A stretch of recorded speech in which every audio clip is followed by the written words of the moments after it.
Yes, when you wear this, your body will transform into a beauty no man has ever seen. But remember, do not take off the underwear. Before Sabrina could turn to ask the old woman what would happen if she removed it, the old woman vanished like smoke swallowed by the night. Sabrina stood there trembling, clutching the strange underwear in her hands. Her heart pounded not with excitement, but with fear. She had known suffering all her life, but magic? Magic was something told by old women near evening fires. But Sabrina's life had never been ordinary. She was born into a poor family in the quiet village of Ugbete. Everyone knew her, but never with kindness. Sabrina's body was thin like broomsticks, and her face, the villagers loved to whisper about it. See her face like God molded it in a hurry, they sneered. While other women in Ugbete had curves that danced like the rhythm of drums, Sabrina moved like a shadow carried by the wind, silent, unnoticed, unwanted. But hidden beneath all that mockery was a secret. Sabrina was born with a rare gift, a blessing she did not ask for, a blessing her mother whispered to her on her deathbed. Any man who married Sabrina would rise from nothing to great wealth and prosperity. But Sabrina never announced it. She wasn't looking for riches. She was looking for love, true love. A man who would not fear her face or her thin frame. A man who would choose her for her heart. But years passed. No man approached her. Even bachelors desperate for marriage avoided her like a curse. Some men even said openly, if Sabrina is the last woman on earth, I will remain single forever. They did not know that to marry Sabrina was to marry wealth itself. Sabrina accepted her fate quietly. She planted yams behind her hut. She fetched water from the river alone. She danced in her room to songs only her heart could hear. But she refused to lose hope. It was during the Yam Festival, colors everywhere, drums shaking the air, laughter filling the sky. Sabrina stood far from everyone, like she always did. It wasn't her choice. No one wanted to stand near her. While the women danced in circles, while the men boasted and laughed, Sabrina stood alone beside a dying bonfire, watching shadows move. Then, something happened. A young man began walking toward her. His name was Okezie, a handsome, gentle palm wine tapper, known for his calm spirit and quiet strength. When the villagers saw him walking to Sabrina, they held their breath. Some nudged each other, some laughed, some whispered wicked things. But Okezie ignored all of them. Good evening, he said softly. Sabrina looked behind her to be sure he wasn't greeting someone else. Me? She asked. Yes, you. Those two words entered her heart like warm sunlight. They talked and talked and talked. Okezie did not look away from her. He did not laugh at her. He did not shift uncomfortably. He listened. For the first time, Sabrina felt seen. At the end of the festival, he walked her home, through the quiet path that led to the outskirts of the village where she lived. He insisted. I want to make sure you get home safely, he said. And from that night, everything changed. Every evening, just before dusk, Okezie would arrive carrying a small gourd of palm wine. Sabrina would bring out her carved wooden cups. They would sit outside under the orange sky, laughing, sharing stories, teasing each other. The friendship grew, the bond deepened, and slowly, gently, beautifully, love blossomed. True love, pure love, the kind Sabrina had waited her whole life for. Okezie loved her genuinely, not for beauty, not for wealth, not for what she could become. He loved her, her laughter, her quiet spirit, her strength, and Sabrina gave him the piece of her heart she had kept hidden for years. When they finally married, the villagers almost collapsed with shock. How can a man like Okezie choose Sabrina? What kind of charm did she use on him? This love cannot be ordinary. The whispers followed them everywhere. When they passed by, men shook their heads. Women hissed under their breath. Young girls mocked Sabrina openly, but Okezie held her hand tighter each time. And Sabrina, she smiled, because for once in her life, she had something no one could take from her: happiness. 2 months into the marriage, things began to change. Okezie's palm wine business suddenly exploded. Farmers from other villages came searching for him. People started buying in bulk. He became so wealthy that the villagers began to panic with jealousy. How can a common palm wine tapper become this rich? What is happening? Before long, they discovered Sabrina's secret. Now the same men who mocked her wanted her. The same men who refused to greet her now bowed before her. The same men who said they would rather remain single wished they could replace Okezie. But it was too late. Sabrina belonged to her true love. Then came the rainy night. The thunder cracked violently. The wind howled like angry spirits. Sabrina woke to find the door wide open. Okezie was gone. No footsteps, no struggle, no scream, no goodbye, just emptiness. Some villagers claimed spirits took him. Others said the gods were angry. Some whispered that jealousy had led to dark things. But Sabrina believed he was not dead. Her heart shattered into pieces too small to gather.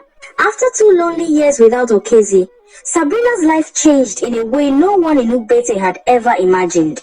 The same men who once swore they would rather remain single than marry her. The same men who mocked her face. The same men who laughed at her thin frame now lined up in front of her hut. They formed a queue that stretched past the old Udala tree. Men from neighboring villages traveled miles hoping to see her. Some wore their best wrappers. Some brought goats. Some brought yams. Some cried like babies, begging her to choose them. Sabrina had become the hottest cake in all of Ugbete. The beautiful maidens, those who once mocked her, watched with burning jealousy. They whispered behind her back. One day her secrets will come out. She must be using something to charm them. What does she have that we do not? Some even gathered courage, approached her, and asked, Sabrina, what are you using? Tell us your charm. But Sabrina only smiled, that gentle, quiet smile, and walked away without a word. They did not know the truth, that her blessing was a burden she never asked for. A gift the gods forced upon her, a gift that only brought her pain. Among all the men begging for her hand, one man stood out. Dele the fisherman. Dele the smooth talker. Dele, whose tongue was sweeter than ripe mango. He would sit beside her hut every evening, pretending to weep. He brought her roasted fish, fresh crabs, even small gifts carved from wood.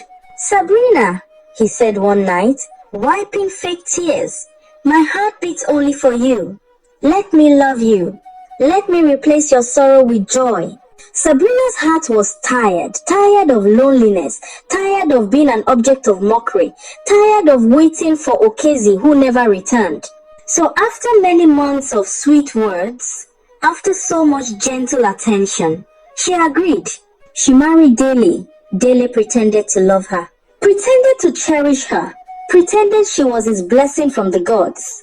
But once her gifts began to work, once fish overflowed his nets every morning, once money filled his pockets, once people started calling him the richest fisherman in 3 villages, his true nature came out.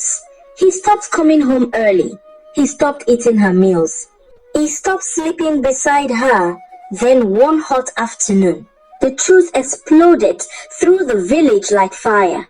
Dele had run off with a young woman from Ogbete town, a girl with round hips, glowing skin, and laughter like bells. He left Sabrina without a goodbye, without shame, without a single glance back. For the second time, Sabrina broke. Soon the whole region knew her story. If you want wealth, the villagers said, Marry Sabrina, but forget beauty, she has none. Men began to come not for love, not for companionship, not even for respect, but for quick riches. And one by one, she married them. Not because she wanted to, but because she was tired of being alone, tired of the mockery, tired of nights filled with silence and tears. And one by one, after her blessing, lifted them from poverty, after wealth kissed their lives, after their pockets grew heavy and their faces grew proud, they left her. Some ran away with prettier women. Some simply disappeared like Okeze. Some never returned home after tasting prosperity. Ugbete village began to whisper again, but this time with fear. There is something strange about her. Every man she marries becomes wealthy, then vanishes. Maybe she is cursed. Maybe she is a spirit. But the men kept coming. Some out of greed, some out of foolishness, some out of desperation. And every time Sabrina gained a husband, the village held its breath, waiting for the moment he would vanish. Her heart became a cracked calabash that could hold no joy. She stopped coming outside, stopped smiling, stopped believing she was worthy of love. Her heart became her hiding place, a silent grave where hope went to die. Some villagers pitied her, most mocked her. They called her the beautiful blessing wrapped in an ugly body. They whispered this as though it was a joke, but to Sabrina it was a knife. One night, when the moon hung low like a tired lantern, Sabrina wandered out of the village, ready to leave Ugbete forever. Her steps were slow and heavy, her eyes swollen with years of betrayal, her spirit tired of carrying a blessing that only brought her pain. On the narrow forest path, the path where spirits were said to walk, she met an old woman. The old woman's white hair flowed like river foam. Her eyes glowed with something ancient. She looked at Sabrina as though she had been waiting for her. "Child," the old woman said, "beauty has punished you long enough. Take this underwear. Wear it when the moon rises. You will become what the world respects." She stretched out her wrinkled hand, holding a strange underwear made of silk that shimmered like water. Sabrina hesitated, but something stronger than fear pushed her forward. She took it. The old woman leaned closer and whispered, "But remember, do not take off the underwear. Not for any reason." Before Sabrina could turn to ask another question, the old woman vanished, like smoke swallowed by the night. Sabrina trembled, staring at the magical underwear. Her heart pounded with terror and hope. She had known suffering all her life. But magic? Magic was something told by old women near evening fires. Never something meant for her. Sabrina returned home quietly. That night, under the pale moonlight, she wore the underwear and slept. In the morning, life as she knew it ended. When she woke up, her skin blossomed like fresh yam tubers.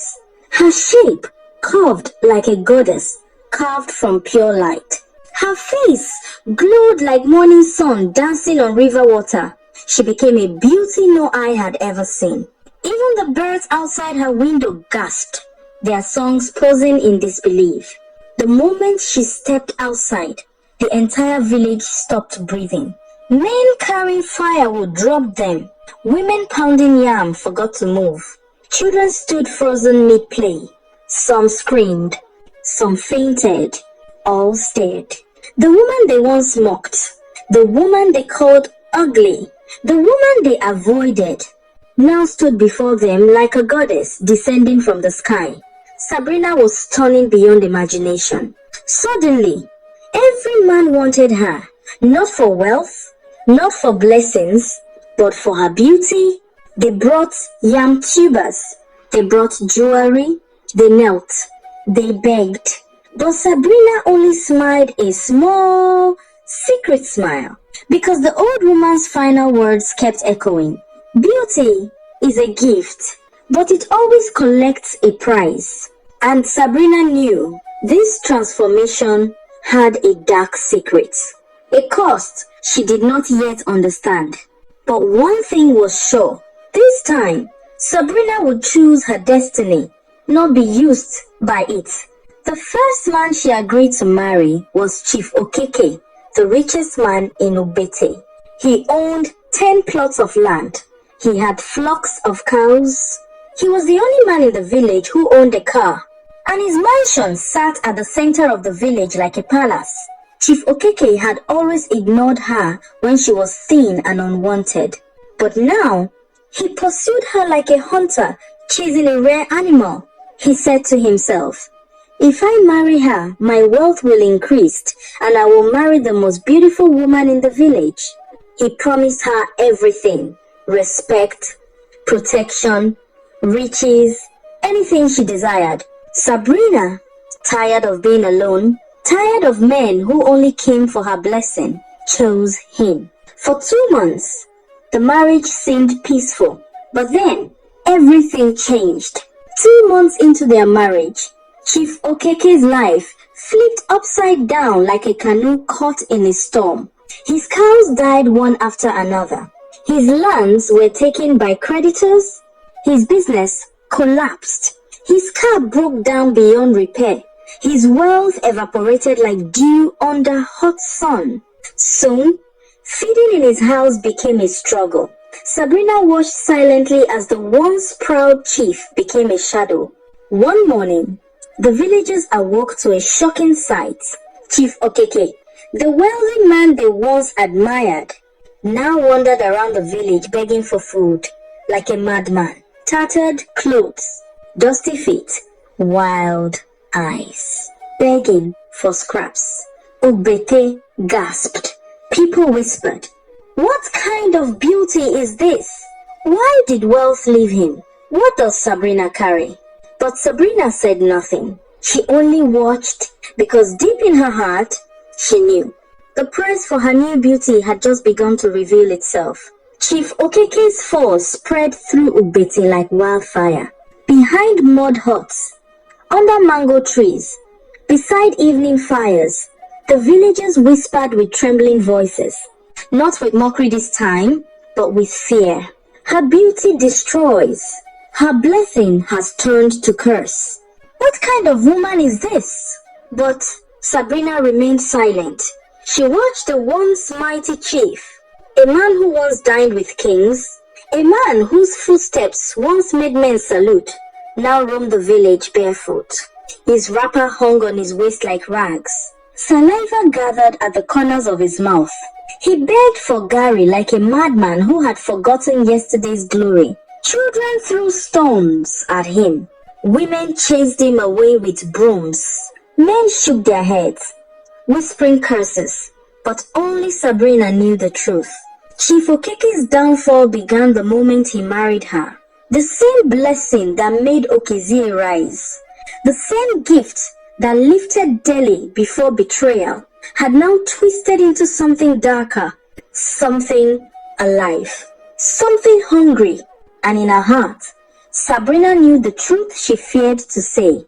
It was connected to the underwear she had been warned never to remove. Soon, Chief Okeke vanished.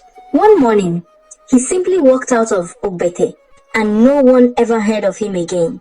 His disappearance added fuel to the fire. Yet, even with all this happening, the men still lined up to marry her. Some boasted, "Let me become rich first. Before her curse catches me, I will run away." Others said, "If we get wealth, is madness not a small price?" Greed is louder than fear. And so the line of men continued, day after day, year after year, until one fateful evening, a man walked into the village wearing a long white robe. The sun was low. The dust rose beneath his feet. His steps were slow, but his presence was powerful. The villagers gasped. Women covered their mouths. Men dropped their toes. Children hid behind their mothers.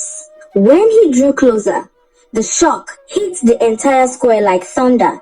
It was Okezie, Sabrina's first love. The only man who had truly loved her, the only heart that ever chose her before beauty, wealth, or magic. He was alive. News traveled fast, running through the village faster than Harmattan fire. Sabrina heard it and bolted out of her hut, her wrapper flying behind her. When she reached the village square and saw him, her knees gave way. She fell at his feet, tears pouring down her face. You are alive, she sobbed. I knew you were alive. Okezie lifted her gently. His hands trembled as they touched her face, the same face he had loved before the world ever saw beauty in it. My Sabrina, he whispered, I came back to you. He told the villagers his story. It was Dele, the fisherman, the man who betrayed Sabrina, who kidnapped him out of jealousy. Dele tied Okezie in the bush for months. He would have died there. But hunters from a neighboring village found him half conscious and saved his life. I stayed away to heal and to stay safe, Okezie said, but I could not hide forever.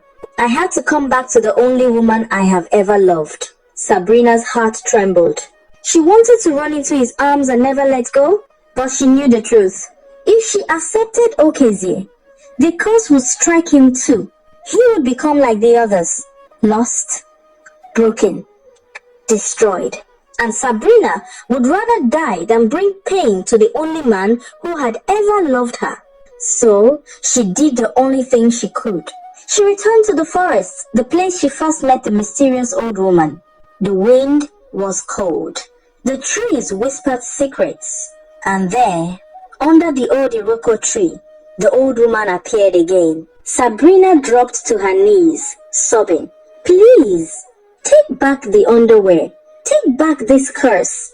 My love has returned, and I do not want to destroy him. The old woman nodded slowly. I knew this day would come, she said in a voice older than the earth. The heart of men is wicked and selfish. Your beauty was given to punish the greedy, those who sought you not for love, but for gain. She touched Sabrina's shoulder gently. But the one who truly loves you has returned, so the curse has fulfilled its purpose. She pointed to Sabrina's waist. Go home, remove the underwear, burn it. Tonight, your suffering ends. Sabrina wept with gratitude. She thanked the old woman and ran home faster than she had ever moved in her life. She removed the underwear, the cursed beauty, the gift that had destroyed lives, and threw it into the fire. The flames swallowed it in seconds, and in the blink of an eye, her body shifted. The glowing skin vanished. The curves melted away. The goddess beauty dissolved. She became Sabrina again, the thin girl with gentle eyes and the heart that loved too deeply. When she stepped outside, Okezie stood waiting. He opened his arms. She walked into them, and for the first time in her life, Sabrina felt safe. They married quietly, without crowds, without gifts, without the noise of the world. And together, hand in hand, heart in heart, they lived happily ever after. The end.